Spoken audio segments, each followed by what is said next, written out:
যখনই কঠিন বিপদের মধ্যে পড়ে যাবেন, তিনটি দোয়া বেশি বেশি পাঠ করার অভ্যাস করুন।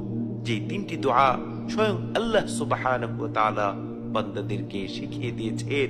সুতরাং বান্দা যদি কঠিন বিপদে এই দোয়াগুলো ঈমান ও ইখলাসের সাথে পাঠ করে, তাহলে ইনশাআল্লাহ আল্লাহ রাব্বুল আলামিন ওই ব্যক্তিকে কঠিন বিপদ থেকে হেফাজত করবেন।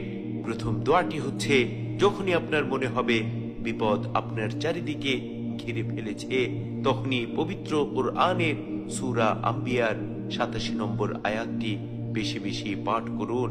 লা ইলাহা ইল্লা আনতা সুবহানাকা ইন্নী কুনতু মিনাজ জালিমিন। লা ইলাহা ইল্লা আনতা সুবহানাকা ইন্নী কুনতু মিনাজ জালিমিন। এই দোয়াটিকে অনেকেই দোয়া ইউনুস হিসেবে জানেন।